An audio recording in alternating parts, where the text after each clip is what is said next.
पीले दांत वाली बहू। रंजना कभी ब्रश नहीं करती थी। उसे कितनी बार उसके माँ बाप ने डांटा, लेकिन उसका कोई असर उस पर होता ही नहीं था, जिस कारण से उसके दांत पीले पीले हो जाते हैं। शादी के बाद। अरे बहू, वैसे तो तुझ में कोई कमी नहीं है, पर तेरे दांत इतने पीले कैसे हैं बेटा? कैसे मतलब? कोई सर्जरी थोड़ी ना कराई है। वो तो क्या नाम, मैं ब्रश नहीं करती थी तो पीले हो गए। अब क्या करूं? आप कहें तो लाल करवा लूं या फिर काले? यार ये क्या है, क्यों माँ से लड़ रही हो? लड़ रही हूँ? अरे मैं लड़ रही हूँ या ये बोल रही है कि दांत पीले हैं, पीले। अरे तपस्या थोड़ी ना की है इन्हें पीले करने के लिए। बकायदा ब्रश नहीं किया है 20 साल तक, तब जाकर। छी, कैसी बात कर रही हो? ये उस वक्त तो पीले नहीं थे जब हम लोग तुम्हें देखने आए थे। अरे तब साफ करवा लिया होगा डेंटिस्ट के पास जाकर। अब देखो कैसे पीले पीले लग रहे हैं। रंजना सास की तरफ गुस्से से देखती है। फिर शुरू हो गई पीले पीले पीले। अरे पीले तो तब भी थे जब मेरे हाथ का रसगुल्ला उड़ा उड़ा कर खा रही थी और बोल रही थी, लड़की नहीं गुणों का खजाना दे रहे भाई साहब आप। खैर, अब वो लोग करते भी तो क्या करते, पीले दांत वाली बहू पल्ले पड़ी थी तो झेलना तो था ही। एक दिन कीर्तन में रंजना गाना गा रही थी। अरे कमला बहन, माँ का द्वार है, यहाँ तो सब शुद्ध होकर आते हैं, फिर अपनी बहू को ब्रश भी नहीं करवाती तुम। दूर से पीले पीले दांत भक्ति में बाधा उत्पन्न कर रहे हैं। और कोई 2 साल की बच्ची थोड़ी ना लेकर आई हूँ मैं बहू बनाकर।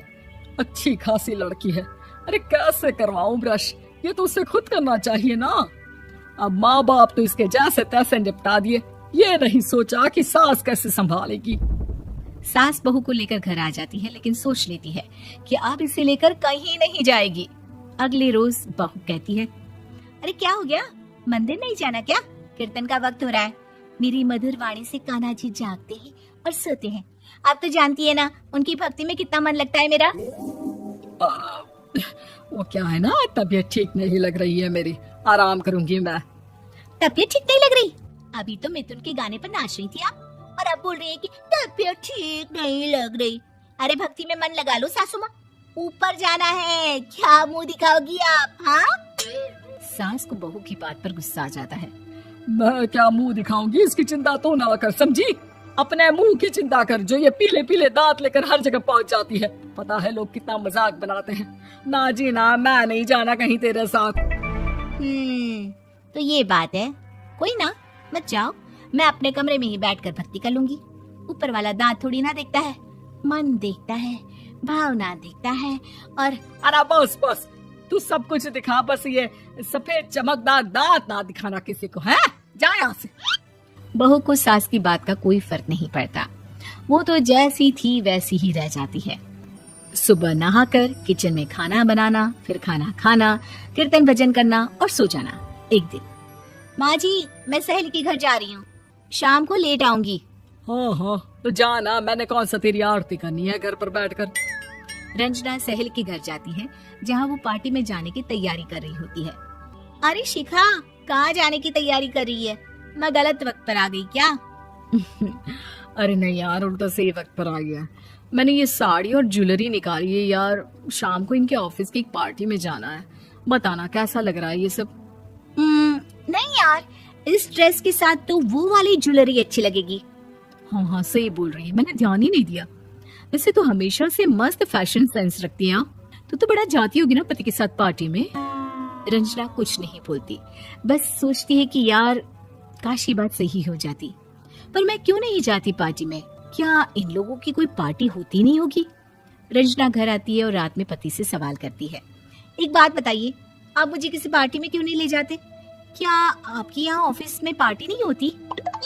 पति बेचारा क्या कहता कि दांत पीले हैं तुम्हारे इसलिए। अरे कोई पार्टी होती नहीं हम लोगों के ऑफिस में, तो कहाँ से लेकर जाऊं? और मार्केट, मॉल, कहीं वीकेंड घूमना कहीं तो? अरे यार सारे हफ्ते में एक छुट्टी मिलती है, तो सोचता हूँ कि आराम ही कर लूं। क्यों?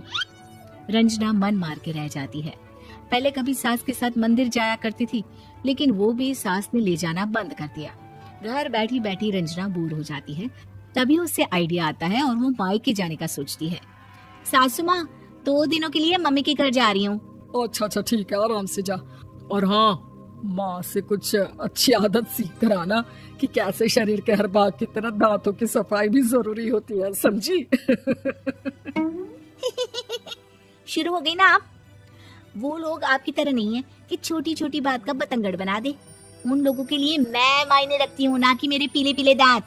रंजना माँ को बिना बताए उन लोगों को सरप्राइज देती है, लेकिन जैसे ही वो दरवाजे पर पहुंचती है, अंदर देखती है कि घर वाले कहीं जा रहे होते हैं।